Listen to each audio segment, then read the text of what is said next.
మా మా వైఫ్ మా భార్య నడిపేటువంటి జమునా హ్యాచరీస్ ఫోన్ నంబర్లు కూడా మొత్తం ట్యాప్ చేసిండు టోటల్గా.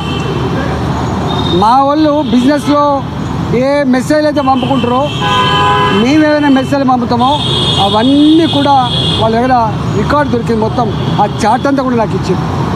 నన్ను అడిగింది ఇవన్నీ మీవేనా అంటే ఇవన్నీ కూడా మావే. ఇలా మా విక్రమ్ రెడ్డి గారు మా జిల్లా పార్టీ అధ్యక్షుడు, మా గిరివర్ధన్ రెడ్డి గారు మా పార్టీ నాయకులు, మా సతీష్ గారు మా పార్టీ నాయకులు, వేణుగోపాల్ రెడ్డి గారు మా పార్టీ నాయకులు, ఇవాళ మా సాయి గారు, అనేక మంది, కొన్ని వందల మంది. హుజురాబాద్లో 2021లో ప్రతి నిమిషం నిఘా పెట్టినట్టుగా ఇక్కడ రికార్డులు ఉన్నాయి. ఇవన్నీ కరెక్టేనా అని చెప్పి అడిగిండ్రు. ఇవన్నీ కూడా కరెక్టే అని చెప్పొచ్చాం మేము. సార్ ఇంకొకటి, ఈ అధికారులకి ఎవరు ఆదేశించారు అనుకుంటున్నారు, వారి వెనకాల ఎవరు ఉన్నారు, అది ఎవరు, వారి మీద ఎట్లాంటి చర్యలు? ఇవాళ నేను మళ్ళీ చెప్తున్నా, వీళ్ళు శశపిశలకు ఆస్కారం లేదు. ప్రణీత్ రావు గారు కానీ, మీకు శ్రవణ్ కుమార్ కానీ, లేకపోతే రాధాకృష్ణరావు గారు కానీ, తిరుపతయ్య గారు కానీ, వీళ్ళందరూ కూడా చెప్పిన మాట ఏంటంటే మేము బాజాప్తా ప్రభాకర్ రావు గారి ఆదేశాల మేరకే ఫోన్ ట్యాప్ చేసినాము. ప్రభాకర్ రావు గారి ఆదేశాల మేరకే ఈ సమాచారం అంతా కూడా సేకరించి ఇచ్చినాము. ప్రభాకర్ రావు గారు కూడా ఒక స్టేట్మెంట్ ఏమిచ్చిందంటే నా కింద ఉన్న అధికారులు కూడా నేను చెప్పే ఫోన్లను చేసిండ్రు, చెప్పని వాడు కూడా చేసిండ్రు అని చెప్పి, అంటే ఇంత మిస్యూజ్ చేసిండ్రు. ఎవరి ఎవరి ఎవరి ఎవరి అండతో?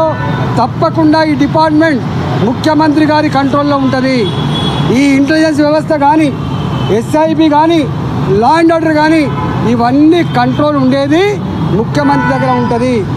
ఏ పీరియడ్లో ఇవి ట్యాప్ చేయబడ్డావో, ఏ పీరియడ్లో ఈ సమాచారం సేకరించబడ్డదో అప్పుడు ముఖ్యమంత్రి గారు ఎవరుంటారు? కేసీఆర్ గారే ఉంటారు. ఇవాళ ముఖ్యమంత్రి గారికి తెలవాలి. ఇవాళ ముఖ్యమంత్రి గారు కిందనే ఉంటుంది ఇంటెలిజెన్స్ వ్యవస్థ, ముఖ్యమంత్రి గారి కిందనే ఉంటుంది ఇవాళ ఎస్ఐబి వ్యవస్థ. ఇవాళ ఈ ముఖ్యమంత్రి గారు చెప్పాలి. మంత్రిగా పనిచేసిన సమయంలో మంత్రిగా పనిచేస్తారు, ఆ సమయంలో ఫోన్ ట్యాపింగ్ సంబంధించి చర్చ కానీ ఇట్లాంటి ప్రభాకర్ రావు మీట్ కావడం కానీ అట్లాంటివి జరిగినాయి ముఖ్యమంత్రి గారు? అసలు జనరల్గా ఇంటెలిజెన్స్ వ్యవస్థ కానీ, ఎస్ఐబి కానీ, ఈ రెండు చాలా కాన్ఫిడెన్షియల్గా పనిచేయాల్సిన డిపార్ట్మెంట్. ఇవాళ ఈ రూపంలో వాటి చరిత్ర ఇంత మలైన అవుతుందని బయటకు వస్తుందని చెప్పి ఎవరు ఊహించలేదు. అంటే ఎంత బాధ అవుతుందంటే భార్యాభర్తలు, నేను నా భార్య ఇద్దరం మాట్లాడుకునే సంభాషణ కూడా వింటుందంటే ఎంత నీచానికి ఒడిగట్టిండ్రు వీళ్ళు, ఎంత నీచానికి ఒడిగట్టిండ్రు. ఇక ఇంతకంటే దుర్మార్గం ఏముంటుంది?